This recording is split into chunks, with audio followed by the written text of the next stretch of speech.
So Jeremy Slate, host of the Jeremy Ryan Slate Show. Thank you so much for joining me on Podcast Junkies. Hey, Harry, thanks for having me, man. I've been following your content for a long time. I know we ran into each other a couple years ago. I can't remember which event it was, but great to be here, man. Yeah, we've got complimentary wooden wall backgrounds as well, which I love. I feel like yours is probably real though. Yours is probably an actual wall. Like this is real, but it's a faux wall that I hammered barnwood to. That's good. At least it's real wood as opposed to just like a wallpaper. No, exactly. So obviously digging through some of the stuff that was in your bio, my top of mind question is, how are the chickens doing? So I need to get some more because we're down to I think 17, and chickens like I'm gonna get really chicken on you. Like chickens, like their first 3 years of life, well, first 4 years of life, because their first year they don't lay, but their first three laying years are like their real productive years, and they'll live like 5 to 6 years, and maybe their last year or two they don't lay anything. So I'm kind of in that phase where some of my older chickens are stopping to lay, but they still eat every day. So I need to get some like more like younger chickens that are, helping to kind of keep things going. And it's been really hot here recently too. So it's been like it was 97 yesterday, which isn't typical for like this part of Jersey. And because of that, like they don't lay as many eggs when it's really hot. But I was getting like 8 to 10 eggs every morning. I think I'm getting like maybe 3 to 5 on a good day right now. So we have five. We just got five. I'm in Minnesota, so we've got, this is kind of new for me. So I grew up closer to New Jersey than Minnesota. I grew up in Yonkers, just north of like New York City, and I've lived in New York City, lived in the boxes, and I've lived in LA. So I've always envisioned myself as a city guy. And then, through the relationship I'm in, I just found myself in Minnesota. Now we're on about an acre of land. There's a marsh that's next to our property that's not going to get developed. We see deer go by, turkeys come on the property all the time. So it's really like a mindset shift. I'm curious for you, has this lifestyle always kind of been part of your plan, or is that something you sort of graduated into yourself? So I'm in Northwest New Jersey, which, like, if people don't know New Jersey, like, we're the part of the state that doesn't belong here. I'm like really close. Like, everybody listens to country music. We all have horses. Like, we think we're like in the Midwest or something like that. And like, it's funny because when I first got out of college, and this is like, 15 years ago now, when I first got out of school, I moved like a county further south where it was like a little bit more city, but not quite. And I'm right back in the county I grew up in, about, you know, 20 minutes from where I grew up. Got a lot more land than I used to have, and I worked on a farm as a kid. Every weekend my dad was a good friend with a farmer that had the nickname, this is gonna sound weird. He had the nickname Bikini Joe because he used to always like be selling things at his fruit stand, just wearing like a European bathing suit, like the bikini underpants. And we used to work on Bikini Joe's farm every single weekend, picking beans, doing hay, all that kind of fun stuff. That's amazing because most people, like, I think people that don't know the state, to your point, they think Jersey, they think Sopranos, right? They think like just right next to New York City. So it's kind of like, hey, yo, the Jersey Shore vibe and stuff like that. So I'm sure there's a lot of explaining. Yeah, everybody thinks we're like, "How you doing? How you doing?" And it's like, where I live, man, they only live out here if like they're trying to get away from the mafia. Like, there's definitely some of those. Trust me, I knew some in school where it's like, your family is so mobbed up. I actually have a really good friend that actually has a podcast, and I swear the guy's mobbed up. But you get people usually up here that are kind of trying to like get away from it. There's one local town, Sparta, which has become kind of like Bergen County is like the right outside of the city area. So it's become like the Bergen County of my county. And they're kind of like, it's where all the, you know, how you doing? How you doing? Are kind of like living in our area. I'm sure they have interesting stories to tell, and they probably do need some places to hide out, or if they got to go into witness protection program. Well, you can always tell too, because they have like funny businesses. Like one guy had a tow truck company that I never saw tow anything. Or another one was there's a local family that has garbage trucks. Like it's like, you know what I mean? Like, so it's like, though we're out in the country and it's very rural and like I live on 5 acres here and horse farm across the street, like this is kind of where those guys go to get away from, people that may be a threat to their lives. Do you think a lot about how that growing up on the farm helps you? Because I've been realizing that more because obviously there's a lot of upkeep with this house. We planted a garden as well, so you're putting up the deer netting. We're trying to, figure out all the things that need to happen. Like I said, we've got the chickens now, but it's an interesting thing because there's always something to do. And I recently, for my second show, I host a show called the Vertical Farming Podcast. And one of the CEOs there was talking about how he grew up on a farm, and he was talking about I asked him how he hires people. And he said, if they worked on a farm, I almost immediately will hire them right away, because it's like when you're on a farm, you got to work, and there's no excuses. You got to get up early, and you can't not do the work because it has to get done. So was that what life was like for you growing up? So I guess first of all, it was Bikini Joe's farm. It wasn't mine. So like I just worked on it every weekend for no pay. I don't know what my dad was thinking, but like child labor laws were not a thing. But like I think the interesting, so my house that I live in now, it's built in the 1930s, so it's like literally almost 100 years old. And it actually is the farmhouse. Like the place I live, before all the houses were here, it was actually a farm that belonged to this house. And so there's 100-year-old house. You can only imagine, man. Like I've learned to do a lot of things, but I also knew how to do a lot of things. I don't know, like when you grow up kind of like more in a country, like rural area, like you just are generally expected to know how to do things, right? Like, like I know how to drive a tractor. You know what I mean? I can change your brakes. I can replace your engine. I can do, you know what I mean? Like I've just had to learn how to do a lot of things. So it's just expected, right? Like it's just expected you learn how to do those things. Yeah. So my wife will be like, so I got a project this weekend that I want done. Oh, what's that, honey? I want you to go build me a barn door on the second bathroom. Great. You got me. So like, that's the kind of like, I'm always like building something, you know what I mean? Cause it's very typical in like an old house like this. And would you say that was all self-taught? Was that your dad, or just Bikini Joe, or was just like kind of being surrounded by people who just kind of got the work done? Bikini Joe didn't teach me anything. He just yelled at me all the time. Like I can apparently, even if I did it right, I never did it right. So like he didn't teach me anything. My dad, when I was like 13 or 14, just started golfing all the time. So like I didn't really like, yeah, I learned some stuff from him, like how to change brakes and stuff, but a lot of things that I've learned how to do, it's just because like, all right, this needs to get done. It's either hard to get done or kind of expensive to get done. Let's figure it out. So like I've learned how to do a lot of things. And then also through high school and college and grad school, I actually worked for a house painter. And if you work for an old school house painter, there's a lot more things you do that aren't painting, right? Like you do a lot of stuff, like you do some basic carpentry, like so I've had to learn to do a lot of things just because it's been expected, you know? I guess when you see the trajectory of your career, then now comes there's no surprise, because like you have this mentality or this mindset that like, getting stuff done and you got to figure it out on your own. So rewinding the clock back a little bit, your first thought out of school was, you mentioned in your bio that you went to become a high school teacher, and that didn't last long. So talk a little bit about that experience. I'm curious about your mindset at the time when you decided to go into it. Like, what was the reason and what was pulling you? And did you feel like that might have been like a calling at the time? So the high school teacher definitely wasn't the plan. That wasn't where I wanted to end up. So my undergrad degree, I was a double major in Catholic theology and Judaism. And then two things that like, why would he do that? I went to Catholic school. So it was kind of like just really easy to just keep doing Catholic school things in undergrad. In grad school, I actually took a look at like, what do I really want to do?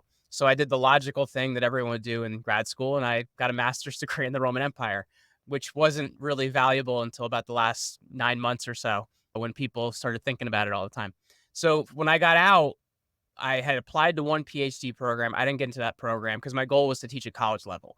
And when that didn't happen, like when you've gone to Catholic school, a lot of Catholic school people, and you don't need any sort of like teaching credentials or anything to do that. So they just put you in a room with an obnoxious number of kids, like usually 40 to 50 kids, because we don't have enough teachers in Catholic school. And they say, good luck. So you have no formal training and you just got to hope that you survive. And it was rough, man, I will say, because I turned 37 like not long ago. So you can imagine how young I looked at 24, man. Like I had my coworkers giving me detention if they didn't know who I was. And I'm like, no, like I work with you. You can't do that.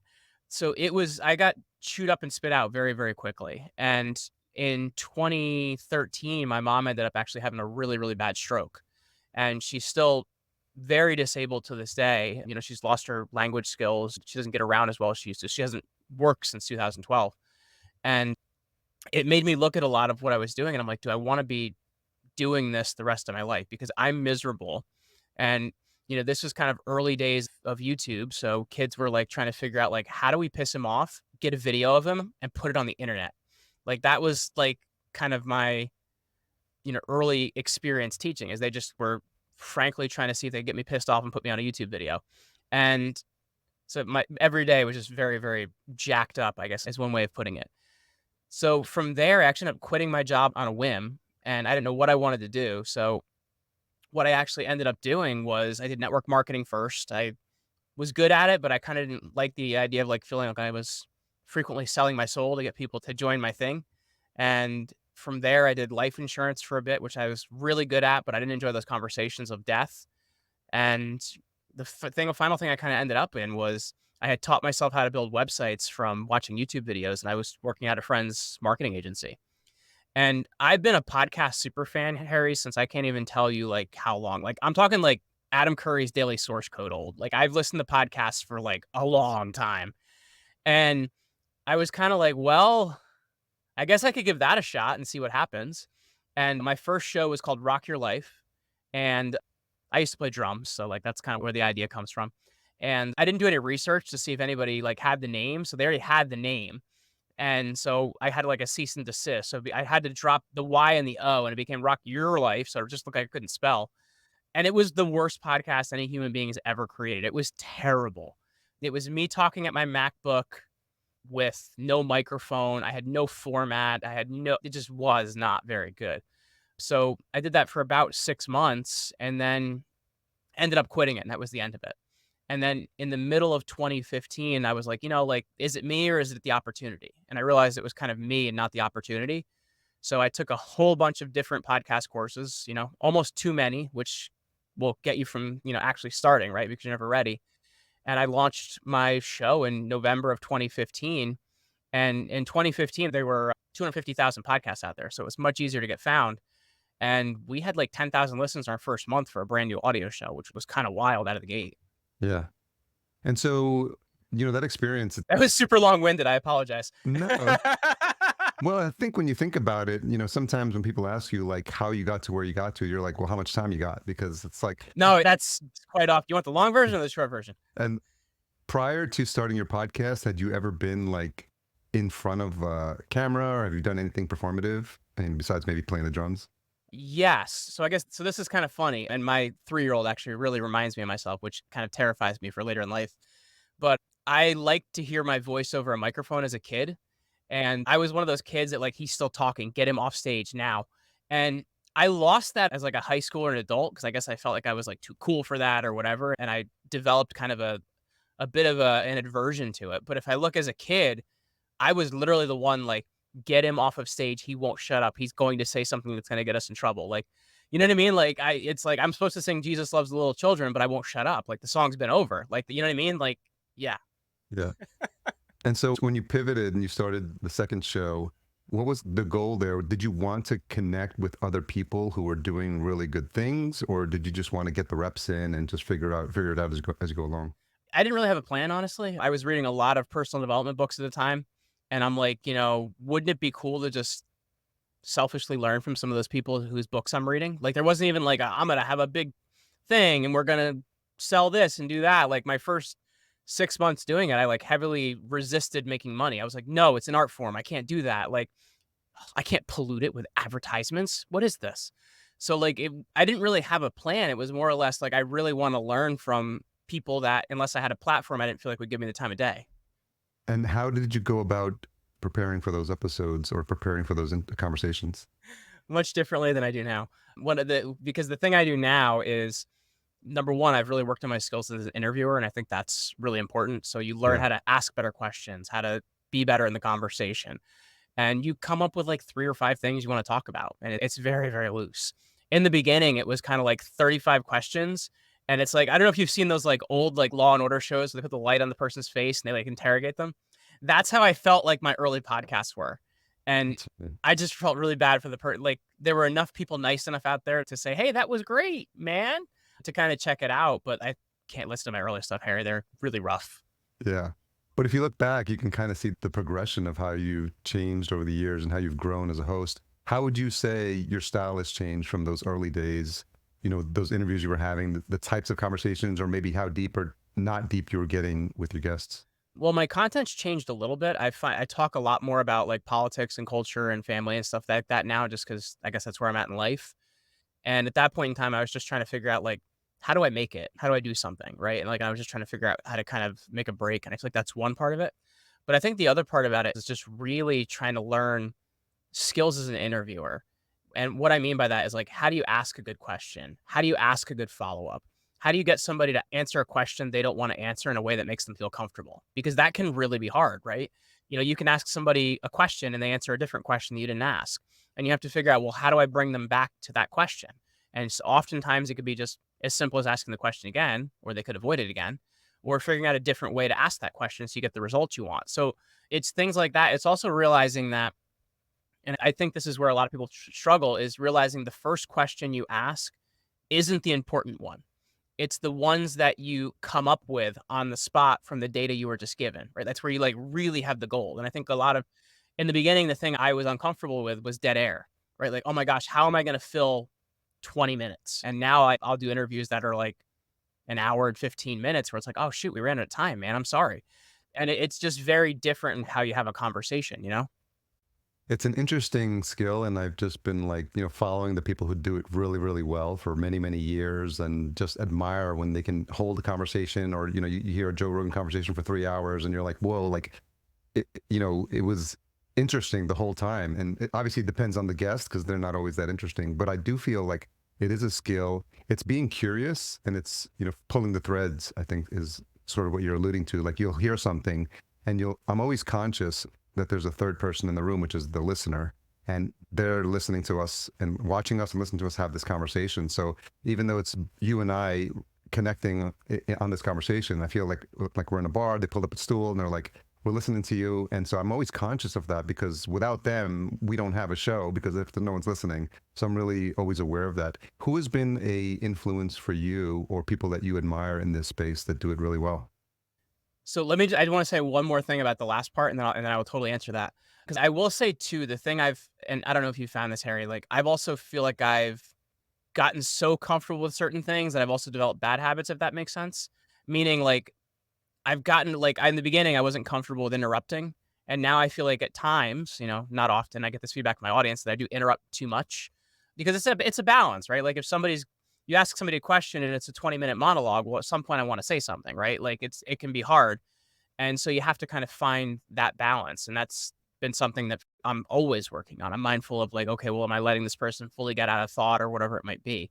And some points, people might not be happy with it, but you do have to interject at some points, right? Like you have to at certain points, or it could just become a monologue. And if that's what you want, like there's Audible for that, right? I think there is an interesting balance there, and realizing that you have to work on that. And I guess when you look at influences, one that's a really big influence on me, and I actually got a chance to go on his show not long ago, which is really cool for me, is Cal Fussman.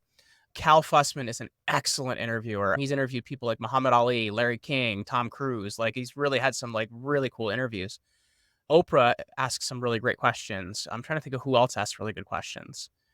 I've watched a lot of Larry King to see like how, like, you know what I mean? I've also looked at a lot of like old school radio people. Like there's John Batchelor was one of my favorite radio people here in the New York. So you're a New York guy. You probably know him on ABC radio at night. A little bit more out there, but also I've checked out some Art Bell. Art Bell is always fun too on Coast to Coast. And Paul Harvey always did a great job too. And he's not really an interviewer, but he's very good for narrative. So I think there's a lot of different things that I've looked at other people to kind of learn from.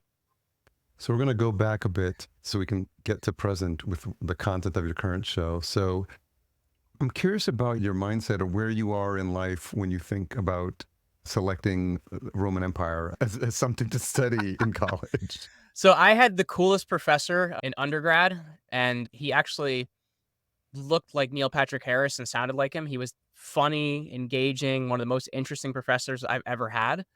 And I actually just started working on a book with him about the Roman Empire recently. And I haven't seen him in a couple of years, even though we've been talking. And we jumped on Zoom. I'm like, oh my gosh, you look like the Unabomber. You have this big beard now. So he doesn't look like, Neil Patrick Harris anymore. But it was one of the most engaging classes I ever had in undergrad. And it was about Greek civilization. And I became so intrigued with Alexander the Great. And if you see my office, Harry, this is the studio space, but if you see my office, I have a bust of Alexander the Great on my desk. I have swords in my office. I look insane. I have 50 books on Alexander the Great. And I've read so many different things, and I would read every obscure article I could get my hands on. And I read this one article that after the Battle of Actium, which is the last battle in the Roman Civil War, it's what makes the Republic into an empire. Augustus, who's at that point in time, he's Octavian, after defeating Mark Antony, goes and prays before the sarcophagus of Alexander the Great. And Alexander the Great died in 323. This is 31. So he's dead for like 290 years at this point. And I'm like, that's really weird. Why is that guy doing that? So I ended up kind of going down like I don't know about you in the early days of Wikipedia, I was like a rabbit hole person where I kept clicking on articles and reading the next one. So I was a rabbit hole researcher when it came to Augustus and Alexander the Great, and it just sent me on this like really deep hole in the Roman Empire. And before I realized it, like that's what I ended up getting my master's degree in, which is this like rabbit hole of Roman religion and worship and ruler worship. What is it that most people don't understand about Alexander the Great that would be applicable for them in their present day life, without using up the rest of this interview? Oh, that's tough, man, because he's got a really interesting like kind of power dynamic in his life. Like he starts out as kind of this like philosopher king, which I think is very interesting, where he wants to bring literacy and unite the world, but then there's also this kind of egomaniacal side to him that he just wants to kill everybody. And I think it's an interesting balance of kind of checking your own ego and realizing like when it's the right time to do something, when it's the wrong time to do something, and if you're doing something just about you and not about the group you're trying to do it for. And then also as well, like towards the end, he starts killing his like closest confidants that have been with him since childhood because they start saying like, what are you doing? We need to go home to Macedon. This is getting a little crazy. Why are we still going? And it's also realizing creating space for the right voices in your life that are actually there to help you, right? Because there are voices that'll be there to tear you down, but it's knowing the difference between those two and also making space for them. I'm curious. It's interesting. I don't know if you expected that answer by the look on your face. No, because it's leading me to think about where we are in current day events. And I know that's, you recently just posted a clip about, a woman talking about what's happening in the agencies and the government, and they're not doing the job they're supposed to. When was the pivot point for you? Because I know that you started to shift your content to speak about this, and it feels very relevant because all you have to do is like watch. I didn't even watch the debate because I can't. I understand. That can't be the two best candidates we have in this country for. And that's sad, man, because I don't want to like sound ageist, but like, why is everybody almost 80 years old? It's so bad that I was like, this is depressing, and I was just like, this is like. But I can see, when you study, ancient civilizations. I mean, I love ancient civilizations, like going back, like even back to Egypt and in and how some of these lasted hundreds and thousands of years, these dynasties. But also, when you look at the Roman Empire and you look at empires and you look at how long they last, and you start to look at like how long the United States has been around, it's like it's showing its age, and you can see all these institutions crumbling, and it feels like an emperor has no clothes moment where people like they're not seeing what's happening. And there's a select few people that are and are talking about it. And I'm gravitating towards those conversations. And thank God for podcasting, because that's where a lot of them are happening. And you're hearing these 3-hour conversations and you're like, why is no one else talking about this stuff? So when was the sort of pivot point for you where you're doing the regular podcast, you're talking to like luminaries, CEOs, maybe celebrities, folks on the show, and you're realizing like, I think I need to start shifting my content? Well, I guess when you look like, so I've always been kind of privately very political, and, like, I don't even know how to describe my political leanings. Like, the Republican Party doesn't want me. The Democratic Party doesn't want me. I'm kind of not really a libertarian, but I'm kind of like, you know what I mean? Like, it's like, I'm an issue. You're an independent thinker. Yeah, I'm an issue per issue person, right? Like I look at that and I'm like, oh, I agree with that. I don't agree with that. I do agree with that. And I guess if you had to put me somewhere, I'm somewhere between a libertarian and a conservative, but not really a Republican. And so I've campaigned for Ron Paul when I was in college and all kinds of stuff like that. So I'm more of a genuinely a freedom person. That's just what I'm looking at. Like more freedom for you, more freedom for me. And the thing that really bugged me is a lot of just how things went through the pandemic. Like that was really difficult for me because I felt like it was on both sides of the fence. It was poor management. Like, what are we doing here? But then also like, I feel like the difficulty as well is there was just such an encroachment on like civil rights and freedom.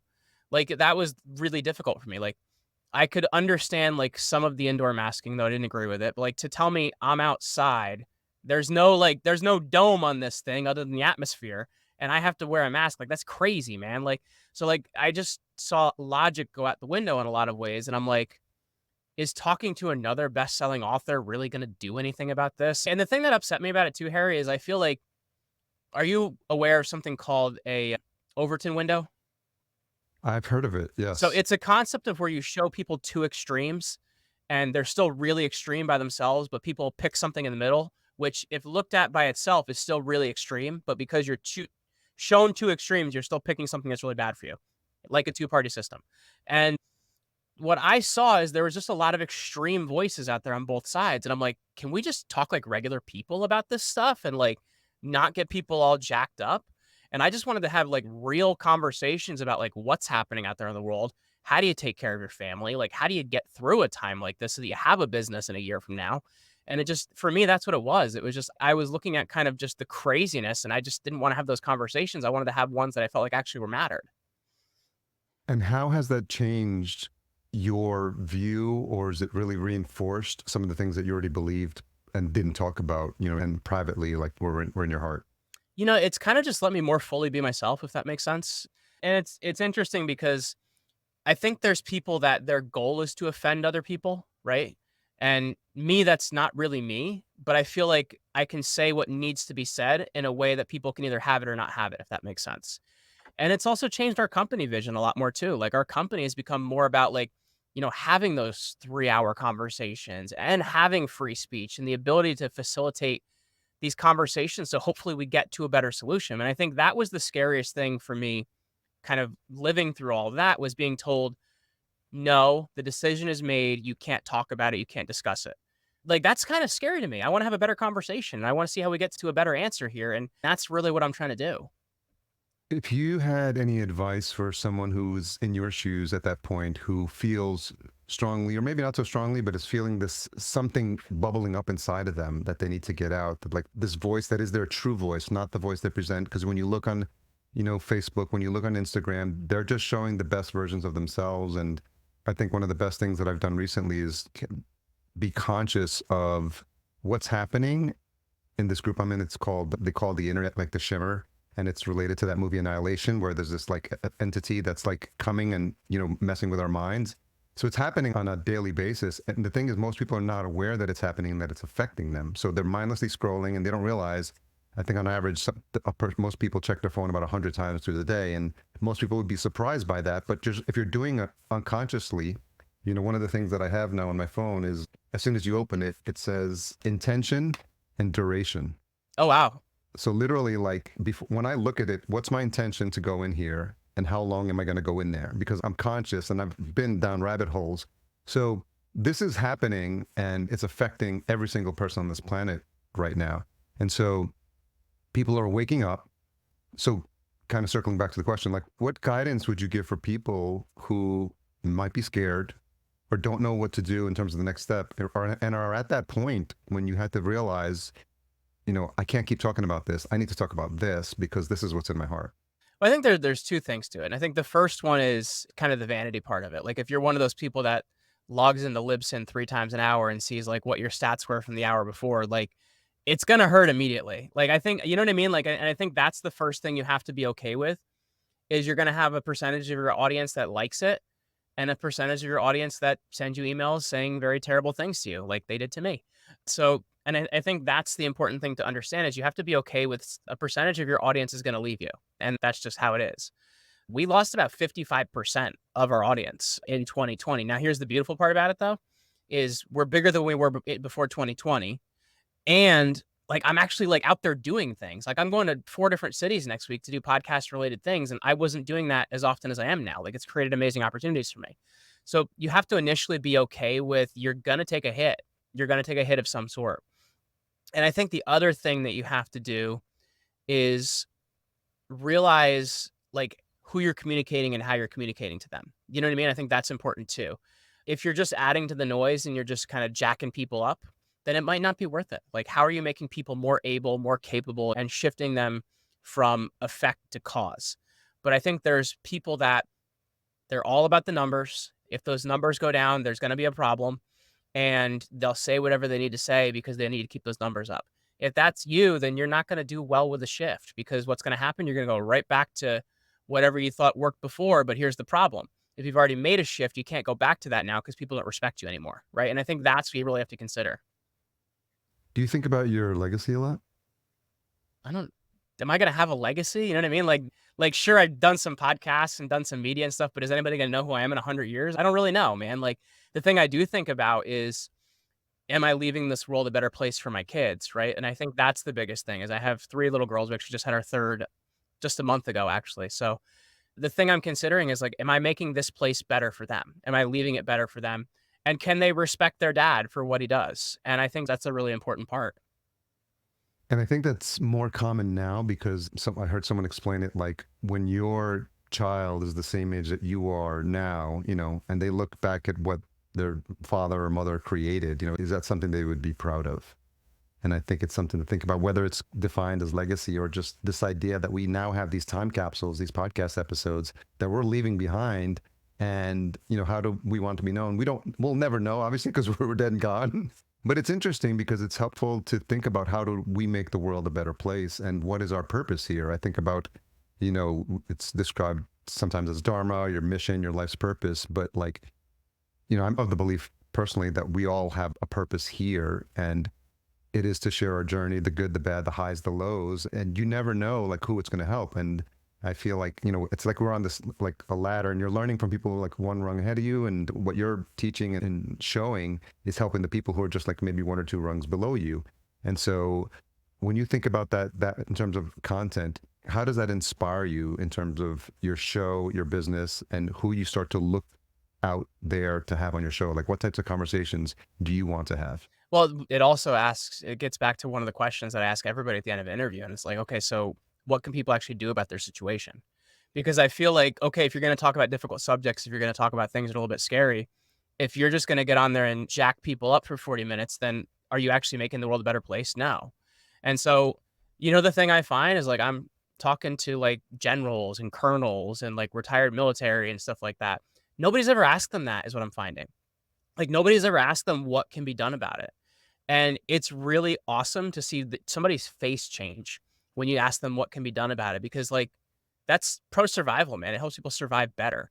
And I think when it comes down to it, that's what I'm looking at is if what I'm doing is just adding to the noise and just creating more misery, then I don't need to be doing it. But how can I take what I'm doing and, make people feel more causative coming out of it? I think that's a really big part of it. So that has to do with how I construct the conversations I'm having. It has to do with, the guests I'm having on. Like there's some people out there that are, I guess in circles you would consider me to be in that I would never have on my show because I think they're just out there to scare people. And I don't think that's okay. And I want to make people more capable and I want to help them, to actually handle their life and their situation. So what has the feedback been as you've changed the format and you've grown a different type of audience? And, how do you measure that? How do you look at that? And how does that get back to you? Well, one thing I would say is I get a lot more inbound communication than I used to, whether it's emails or social media messages or things like that. I'm also finding, as weird as it is, this is going to sound like a weird one, but a lot of people I went to high school with that didn't care when I started a podcast are now like super fans of like what I do because they're finding it helpful and applicable to their own life and they like personally know me. So I think that's been really cool that I actually feel like I have more of a support circle than I ever had before. And then also, like, we've done a lot more on YouTube. I think right now, if you're not doing anything on YouTube or on Rumble, like, you're really losing out on that opportunity. It's definitely harder to have those conversations on YouTube. So, that's why you have Rumble out there so you can be a little bit safer. But I think it's much, much, much easier to get found than an audio only podcast. So we've started focusing on building that. And I have a bigger, video following I've ever had before. So I'm checking things like that, but also like opportunities. Like I'm actually appearing on podcasts as a guest now that were shows that I listened to. That's kind of the wild part. So like to me, like I'm actually seeing the success I feel like I wanted to see 10 years ago, but I wasn't aligned to see that. And I guess by all intents and means, if you looked at it, 5 years ago, we were successful, but like I wasn't really like living in my own truth and really like doing what I want to do. Like, dude, I love flying all over the country and doing 3-hour conversations about the Roman Empire. It's been incredible. Like this is what I do in my private life, and my wife tells me to shut up. Like, you know what I mean? Like this is what I love to do, and it's what I love and what I enjoy and what I feel like helps people has really matched up with my career now, which is not what I had before. So when you have these conversations with people about the Roman Empire, and obviously you're noticing that a lot more people are interested in this topic now, what is it that people are so either concerned about or have been awakened to when it comes to this and how it relates to our current situation?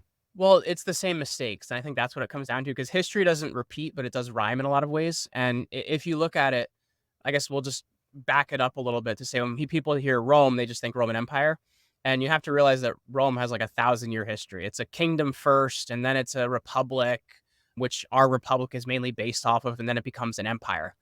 And the thing that I think is kind of scary is we're displaying some aspects of what it looks like when a republic fell, but we're also displaying some aspects of what it looks like when an empire fell. So it's kind of like this will date me, a superstorm Sandy of the Roman Empire, for us here that are in the East Coast.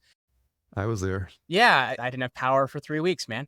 But like it's a combination of two things. And I think the thing that's scary about that, Harry, is that's not just like, hey, we changed from one time to the next, it's civilization shifting. And I think that's what people get really concerned about. So, but I think the important thing to realize about it is we're nowhere near as far down the road as they were. There's a lot that could be done about it, but the problem is the same problem they had. We talked about the debate earlier. We don't have the most qualified people on either side in a very good place. And it seems like once they get into Washington, D.C., they just start voting for things for themselves. And I think that's what destroys things, is the people that are supposed to be there fixing it because we elect them to do that aren't doing it. They're just kind of like pushing it further in the can. So I think what it comes down to is what it's always come down to, and that's taking care of your family, taking care of your local community, and getting involved in your church and things like that.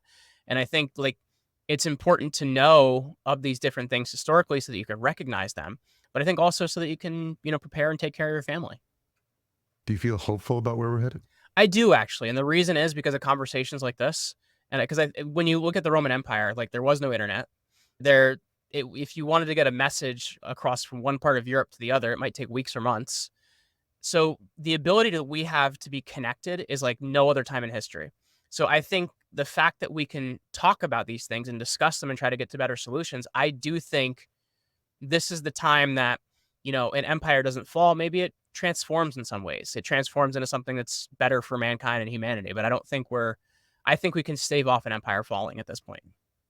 I think it's a function of having the conversations, because every single person that hears this, this is new news to them. I think there's probably like a scary moment where just like bury your head in the sand and just like, I can't do this anymore. And this is not something that I want to do, versus like an opportunity to say like a wake up call and saying like, maybe this is something I need to be paying attention to. Yeah, no, I would agree with you 100%. And I think that's the conversation I'm trying to have and I think also as well, like there's also the fun things about it too. Like people don't realize like certain small things that you do in your life have to do with the Roman Empire, like the word inauguration. Augury is actually something they used to do. It was called bird signs. So they look at the birds and they say, can we do it today? Yeah, we can do it today. So inauguration, or when somebody actually takes office, comes from looking at the bird signs and seeing if it's a good idea. Like, so there's a lot of these things that we do also that I think it's also just kind of interesting to realize, like, why do we still do that or still call it that? And a lot of it comes from the Roman Empire. Very fascinating. I want to leave a little bit of time for you to talk about the work you're doing at the agency, because I think it sounded like that's also shifted in terms of what your mission was there and related to what's happening with the podcast now. It's shifted a lot because I think the problem is, like, number one, there's a lot of people out there booking podcasts. You know this as much as I do, since you probably get pitched like there's no tomorrow. Hopefully they call you the right first name, because I don't always get that. They'll call me my middle name, or I've had somebody call me Mike before. Somebody was like, hey, Michael O'Neill, I'd love to be on the Solopreneur Hour. I'm like, it's a great show. And no, I am not Michael O'Neill.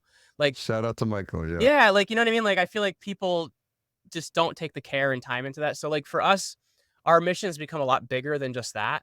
So we're really looking at like, what are the conversations that need to be had so that we can actually get to a better place. So we're supporting a lot of people that have these big ideas, and want to actually shift the culture and create a better situation. And some of those people have been told on other platforms that you don't get to have a platform. So that's what we've been doing, is really working with people that we believe are the movers and shakers to like facilitate this free speech platform. Because I think right now that's what we have with podcasting. It is a free speech platform. But I think a lot of other people don't quite grasp that at all, right? Like, and I think that's what this really is. This is a free speech platform to actually facilitate a better future. That sounds fascinating. It sounds like getting all these like minds together and getting them to know each other, because sometimes it's hard to find the people who are doing these shows and are having these conversations. And I think by virtue of the connections you're having, either by people on your show or shows that you've been on, you're now creating this like network of like-minded people or just independent thinkers, that may not all agree on the same things, but at least they're willing to have the conversations. We also turned down more business than we ever had before. And it's because of like, there's a lot of people like, don't you know who I am? And I should be on blah, blah, blah, blah show. It's like, well, then why haven't you done that already? Like, you know what I mean? Like we want to be with people that are givers and people that want to make an impact. So I find that a lot of people 4 years ago, we might have worked with them because we wanted the money. We don't do that anymore. And it's interesting because it's changed the business totally. Like, we're bigger than we've ever been before. We're doing more than we've ever done before. And we're just on purpose. And that goes back to what you were saying earlier about like really operating on your purpose. That's nice. When you think about like 12 months from now, we're having the same conversation and you look back at the progress of your show and or the agency, what would that look like for you to feel like happy with the progress? That's really interesting because I'm really happy where we're at as the agency right now. Like, I'd like to see us 30% bigger. I think that'd be cool because I think we can help more people make bigger impact. Yeah. But also like, I think, and this is just kind of more of a personal thing because as I've gotten more notoriety, I find the business has gotten more notoriety just because people recognize me. I want my Roman Empire book that I've been working on to be out there and be, having Nice. me have conversations on bigger platforms. Like, I think that would be really cool. Like, we've had some big ones and it's been great, but I'd Yeah. like to start making even more of an impact with that because I think, it brings us like classical education used to be a part of everyday life. And in the Yeah. last 100 years, as we went past the Industrial Revolution and everything else, we've dropped that. And I think that needs to come back into the world. And that's a big part of why I'm doing what I'm doing is because I just want people to remember this information that used to be yours. I feel like we could definitely make this a 3 hour show and then maybe at some definitely. I love that because I mean, it's so interesting because I think I'm thinking about that as well with this show and whether I start another show because there's so many things that I want to talk about both from a spiritual perspective, but also kind of this idea of sovereignty and just like having, agency over your own life, that these are really important conversations. But I appreciate you like, you know, sparking that in the listeners today, because I think it's something that needs to continue to happen. So just a couple of questions as we wrap up that I always ask. The first one is, what is something you've changed your mind about recently? Something I've changed my mind about recently. That's really hard, man. Like there's, you know what I mean? Like I feel like if you're growing, you're constantly changing your mind, but not in a way that you're like swinging with the wind. That I only wanted 2 kids and now I have 3, so I don't have a choice. You know what I mean? Like I think that definitely changed my mind on that. And my 3 little girls are amazing. That's been really cool. That's a good one. I don't know. I don't know. Like I'm constantly like analyzing things. So I'm sure if I like really looked at it, there's something deeper there, but I don't know off the top of hand. What is the most misunderstood thing about you? It depends what era of my life you look at me in. You know what I mean? Like it's because in grad school, I was one of the most inquisitive kids in my class, but I was a competitive powerlifter. So I was in the front of the class, like, vroom, and people didn't expect me to like ask the questions I asked. So I think, I think that's it. I think people Yeah. think that I'm actually just like a social media bro, and I'm actually not. I'm very much like a fitness guy. I'm a dad, like, and you know what I mean? Like, I'm not really the social media bro type. I'm kind of that friend you want to have if the world ever ends. You know what I mean? Well, it's been fascinating to kind of chart how your life has evolved and the influences you had when you were younger. Bikini Joe, shout out to Bikini Joe, and just all these things that have happened. He passed a number of years ago, so R.I.P. Bikini Joe. So, but it's fascinating because when you think about the arcs in your life and, what are important, that conversation you had with that professor who helped change you and help, mold you and figure out like some of the important things you need to be thinking about. And who knew how relevant that would be when you're thinking about where the world is today. So I really appreciate you coming on and sharing your independent voice and reminding the listener and the viewer that it's important to have an opinion about things and not be shy about sharing them, because we need more voices like yours. We need more conversations like this. So I'm going to definitely encourage everyone to listen to your show and to watch your show, because I think we need to figure out, we need more, it's like an all hands on deck moment. And I really, really appreciate, that we're having these conversations, and I'm excited to have more of these as the time goes on. So thanks again for coming on and sharing your inspiring story. Hey, absolutely, man. Thank you so much for having me. So for folks who want to connect and learn more, where's the best place to send them? So if they want to head over to commandyourempire.com, I put together a really great resource for them for people that want to get their voice out there, want to use this online world more, and want to do it in the right way. So commandyourempire.com, and they'll find a really great resource over there to help them do that. Okay. And we'll make sure all those links are in the show notes as well. Thanks a lot for your time, Jeremy. I really enjoyed this conversation. Absolutely. Thanks for having me, man.